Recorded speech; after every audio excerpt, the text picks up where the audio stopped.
Maithili express की शानदार प्रस्तुति।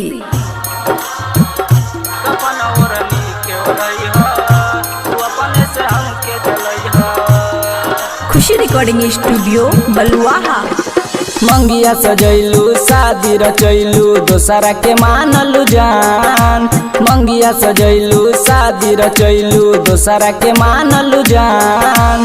तोहरे चलते फसरी लगाई लाश जाई शमशान। कफन ओढ़नी के ओढ़ई ह तू अपने से हमके जलई ह। कफन ओढ़नी के ओढ़ई ह तू अपने से हमके जलई ह। मंगिया सजैलू शादी रचैलू दोसरा के मानलू जान। मंगिया सजैलू शादी रचैलू दोसरा के मानलू जान। तोहरे चलते फसरी लगाई लाश जाई शमशान। कफन ओढ़नी के ओढ़ई ह तू अपने से हमके जलई ह। कफन ओढ़नी के ओढ़ई ह तू अपने से हमके जलई ह।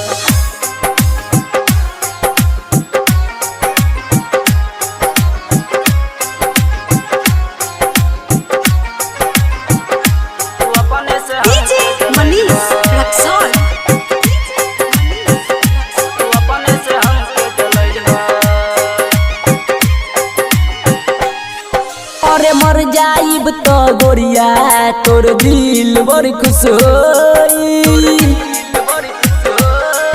अरे मर जाइब तो गोरिया तोर दिल बड़ी खुश होई। केतना दिन ला पगला तोरा याद में घुट घुट रोई। सपना देखैलू पूरा न कोइलू।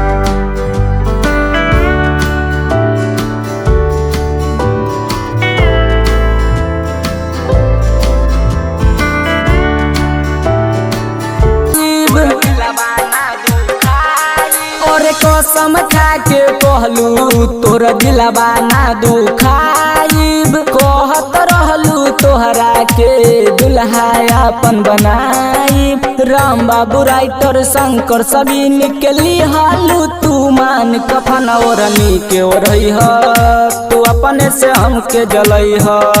कफन ओढ़नी के ओढ़ई ह तू अपने से हमके जलई ह। खुशी रिकॉर्डिंग स्टूडियो बलुआहा।